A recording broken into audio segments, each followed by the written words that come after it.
Villagers versus developers. It's a scene played out regularly across China, but this incident is extra charged. They have the driver of the excavator captive inside his cab, according to reports, doused in petrol. And the man with the farming tool is Chen Baocheng, a journalist for the influential independent Caixin magazine, back in his family village and facing off dozens of men. 3 days later, Chen and his fellow protesters are inside this nearby jail.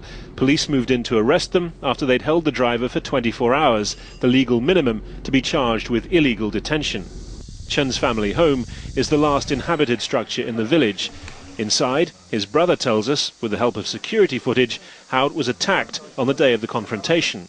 First, one man approaches, picks up a stick and tries to kick in the door. Backup soon arrives, but they think better of taking it further. Probably because of what Chen Baocheng was doing on the roof. This mild-mannered middle school teacher threw a brick, then a firecracker. China is moving towards the rule of law, but still this kind of things happen. Someone needs to pay the cost of this, but it shouldn't be my brother. He says 7 households had been holding out for years against the developers' demands, refusing compensation and relocation to homes they believed they would not legally own. This place almost feels as if it's been hit by a mini natural disaster. The everyday stuff of life, clothing, appliances, children's toys, lie strewn in the rubble. Of course, it was machines, not nature, that did this, a rush job in the early hours of July the 4th. Locals say families were dragged from their beds and could do nothing as their homes were ripped apart. Did you demolish people's houses without their consent? At the offices of Dow Turen Construction, there were no answers to that question or any others. Back in the village, the Chen's mother shows us what it used to look like. Hers is the last house left, and that makes her fearful. They keep threatening us. My children go out to work. So during the day, it's just me, my husband, and my mother here. I'm so scared. Her older son takes some comfort from the fact that his little brother holds a degree from China's best law school. But as the urban sprawl advances ever further, the rule of law is often secondary to the rule of money and power.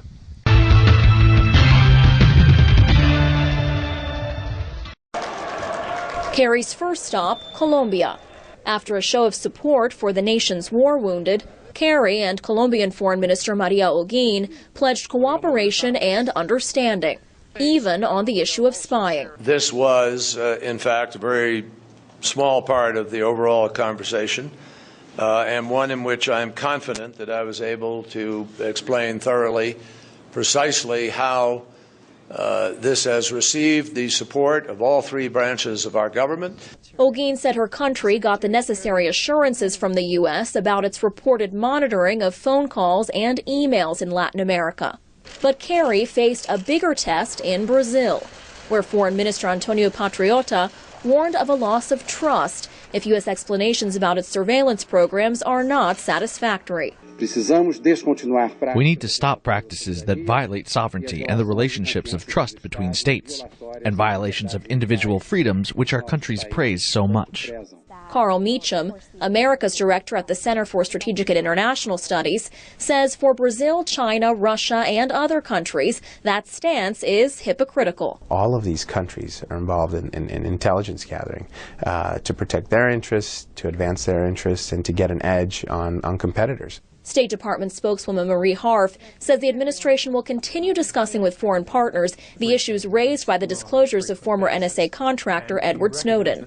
But she says that shouldn't overshadow the work the U.S. needs to do with those countries. It shouldn't detract from the broad bilateral relationships we have around the world with a variety of countries that we work with both on security cooperation, but on a host of other issues as well. It's a goal that will be tested when Brazil's president, Dilma Rousseff, travels to Washington in October on a state visit, the only such visit of a foreign head of state this year.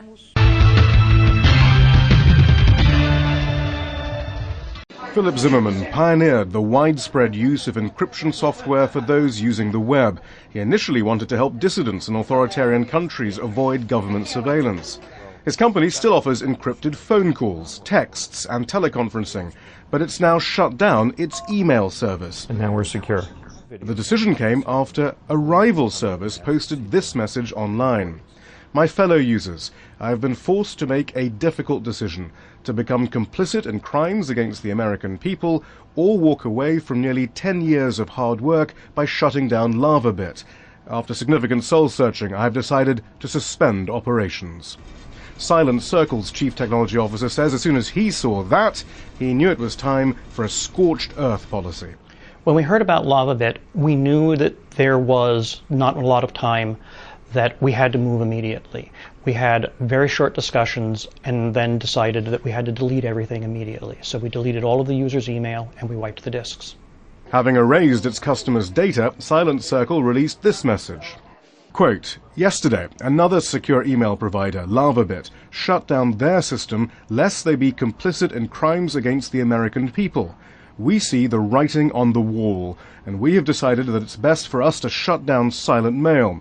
We have not received subpoenas, warrants, security letters, or anything else by any government, and this is why we are acting now. The revelations of Edward Snowden and others have given an insight into how the US government pressures internet service providers to give them access to their customers' data. Silent Circle decided it wasn't going to be ordered to hand over customer information, and management feared alerting customers to the impending destruction of their emails would also alert the government, who would then try to seize the information. The government is recording everything that's flowing across the internet. I think they're overreaching, and they don't need a court's permission to record everything. They just do it. I think things have gotten out of hand. Most US internet service providers nonetheless have decided to go along with the government's requests. It's not every teacher who gets greeted like this when they arrive at school, but when your supply teacher happens to be Forbes' choice as the most powerful woman in the world, then a little excitement is perhaps only natural. I think it's cool. Who would have thought she'd come to our school? It's quite an experience. Mrs. Merkel is approaching a general election next month and looks highly likely to secure a third term as Chancellor. But here she was looking back, not forward. Her chosen subject, history, and the topic, appropriately enough, was the Berlin Wall. August 13th. Today it's the 52nd anniversary of the construction of the wall. This was the year 1961, when I myself started school. That August 13th, 52 years ago, the East Germans began construction of a wall which would eventually stretch nearly 100 miles. Angela Merkel grew up on the communist side of the divide, and she admitted that teaching her own past as a history lesson needed preparation. Sharing a personal experience is not the same as teaching facts. For me, it's very interesting that my experiences are already history for the younger people. Then photographers and TV cameras were ushered out, and the students and their new teacher settled in to learn.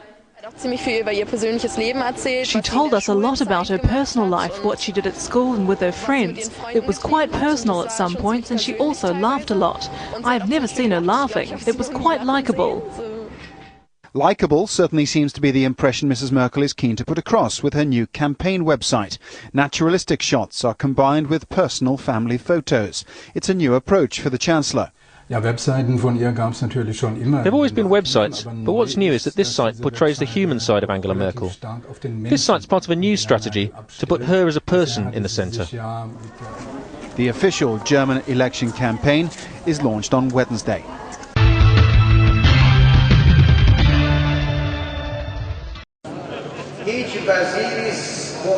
Busy days for the parliament and a determining time for the new administration of Iran. Iran's president attended the parliament on Monday to witness the MPs' debate over a vote of confidence to his proposed cabinet. Addressing lawmakers, President Rouhani emphasized on closer interaction between the administration and the parliament prior to hearing the speeches of his supporters and opponents. I have not been pressured by any political group or faction to select my cabinet, but the main criteria for choosing my ministers have been their commitment and efficiency based on meritocracy, moderation and non-partisanship. Rouhani reiterated that his proposed list was the result of thorough consultations with some of the country's elite as well as his independent decision-making. This is while some MPs are already criticizing the general plans proposed by the president. The main issue is how this administration is going to reactivate the economy. How is it going to sell oil and transfer its money back into the country when our banking sector is facing unilateral sanctions? With what mechanisms are you going to make this happen? The new administration does not seem to have a clear plan for that yet. Despite criticisms, many MPs look at the proposed cabinet with optimism. They believe that the presence of seasoned figures could play a constructive role in boosting the efficiency of the government. Some of the nominees include Bijan Namdar Zangineh as oil minister, Mohammad Reza Nematzadeh as minister of industry and trade, Abdulreza Rahmani Fazli for the interior ministry, and Mohammad Javad Zarif as foreign minister. The president has principlist, reformist and independent members in his proposed team. This shows that he wants to do serious work and engage in positive interaction with the parliament. Therefore, I think that his proposed cabinet will win the vote of confidence. In the afternoon session of the parliament, the education ministry nominee, Muhammad Ali Najafi, was hailed by his supporters and then grilled by his opponent MPs. The session was adjourned to Tuesday for further discussions.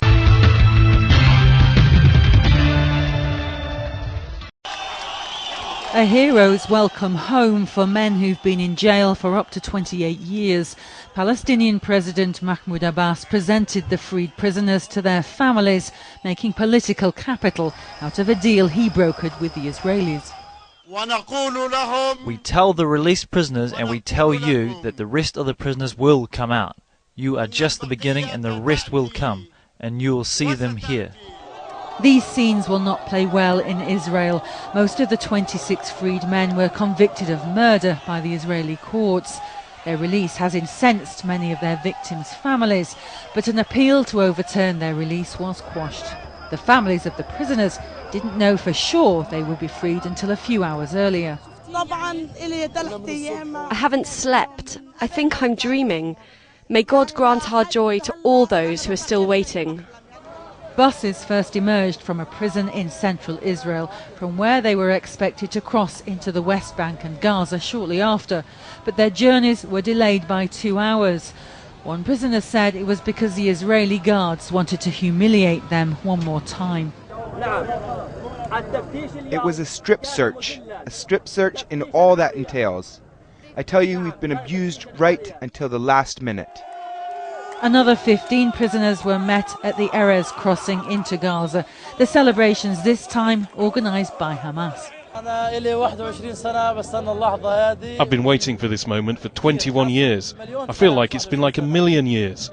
I'm a child who lost his father for 21 years, lost everything. Today I will get everything back.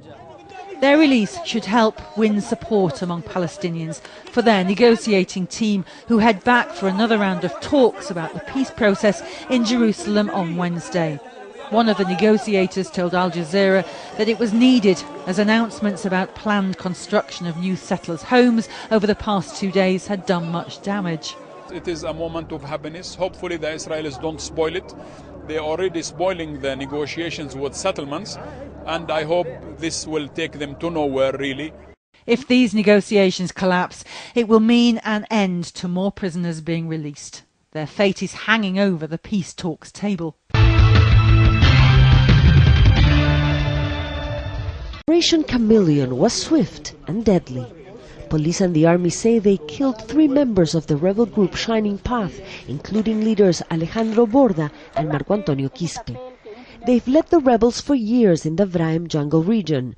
It's a cocaine production area and hideout for remnants of the Shining Path. Our intelligence sources and specialized personnel in the area that took part in this operation, because this is an operation we've been working on for several weeks with patience and professionalism, confirmed they would be the number 1 and number 2 in control of Shining Path's military structure.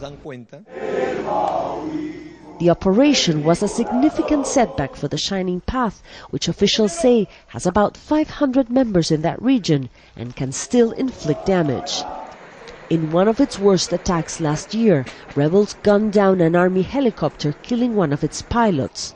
Another faction kidnapped 36 construction workers at a gas project. 8 soldiers died hunting for them. This is very important for the government because these leaders are the two most important military commanders of one faction, and it will be very difficult to replace them. The Shining Path and the armed forces battled for more than a decade in an internal conflict that left over 60,000 people dead or disappeared, according to the Truth Commission. The Shining Path may not have enough rebels or resources to pose a threat to the government now, but the tough terrain they live in helps them to remain a tough enemy.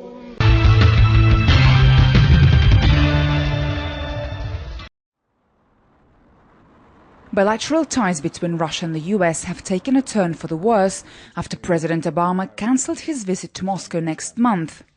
This apparently after Russia gave asylum to the American whistleblower Edward Snowden. Despite expressing disappointment over the decision, Moscow has sent the Foreign Minister Sergei Lavrov and Defense Minister Sergei Shoigu to talks with their counterparts in Washington. President Obama's decision to postpone the visit until the agenda of the talks is, as he feels, is genuinely adequate, was made probably because of the pressure from interest groups in American policy. In Russia, well, I think enough was done to demonstrate that Russia is interested in promoting further good and healthy relations with the United States. Issues such as the US anti-missile shield, Afghanistan, Iran's nuclear energy program and Syria were discussed during talks in Washington. Both the US and Russia said they had many shared interests. We have a very strong dialogue in different spheres of international security and bilateral relations, and we have a serious dialogue on global issues such as situation in Afghanistan and future of Afghanistan. We have a lot of common challenges. We have a lot of common threats. Syria still remains a dividing issue between Moscow and Washington. US Secretary of State John Kerry and Russian Foreign Minister Lavrov came up with an initiative to hold Geneva II peace conference on Syria and continue their efforts for a peaceful solution to the crisis. Prospects for Geneva II still exist, although they are bleak as there are too many stumbling blocks. Both the US and Russia want to launch a peaceful dialogue in Syria. However, the opposition refuses to talk to the government. Russian Foreign Minister confirmed that the summit between President Obama and President Putin is not cancelled outright. It's been postponed until a later date, although it is unknown when.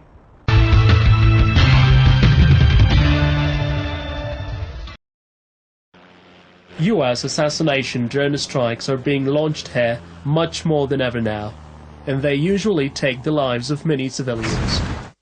These strikes have now made the United Nations angry too. It's demanding clarification on the use of drones from the US military.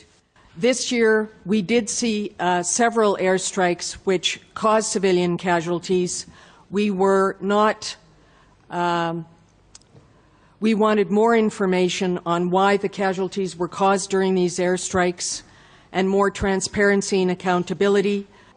Calls for accountability on civilian deaths are getting louder because more and more civilians are killed here, and fears of more such deaths remain high. America and Britain do not want to stop the use of their drones. To them, it's their #1 weapon of choice. But to Afghans, it's against their sovereignty, and of course a big threat to their lives. US drone operations have only brought terror among the local people in this country. We see innocent kids who are killed by these drones almost every day. With these operations, the US and its allies have breached all international norms. The US claims its airstrikes target militants, but local sources here say civilians have been the main victims. This has been a bone of contention between Washington and Kabul. President Karzai has repeatedly questioned the legality of drones and warned Washington to stop attacks on innocent civilians. Despite this, experts say he could not stop drone operations and bailed his foreign policy independence.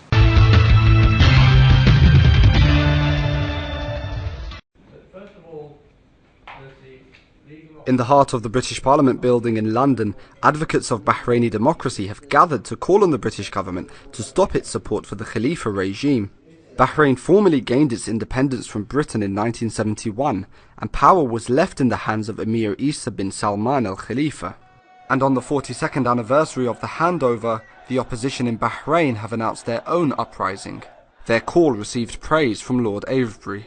We were looking at the young people of Bahrain's action in promoting the day of Tamarud tomorrow, the day of rebellion, and they're coming out with the demand that there should be a change of regime and that the Al-Khalifas must go, which is something which you can't say in Bahrain without being imprisoned. But they're having the courage to come out with it on the streets. The Khalifas have shared a relationship with Britain going back almost 200 years. And last week, King Hamad was welcomed at number 10 Downing Street by David Cameron. Lord Avebury says the close ties motivated him to call the meeting.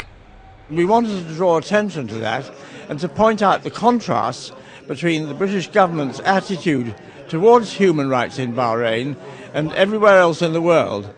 Why they be silent on the repression, and we think that it's because the discussions are taking place now between the British government and King Hamad about the sale of £1 billion worth of Typhoon jets, which they don't require. Other contributors at the conference included activist Mariam Khawaja, who spoke to the attendees through Skype, and Hussein Abdullah, a human rights activist based in the US, who says the instability in Bahrain is causing serious concern amongst American policymakers. The United States has sent signals and messages to the government of Bahrain that it's need to end this political quagmire that has put the country in. And I think the lack of progress in Bahrain just send the wrong message to the policymakers in the United States. The Bahraini government is not willing to cooperate and be a good partner of the U.S. in the region. While the Al-Khalifa regime steps up its crackdown on protesters, Britain is yet to take any significant steps to make the regime change its behaviour. Lord Eric Avebury and others say they will keep pointing out this hypocrisy to the government in London until changes are made.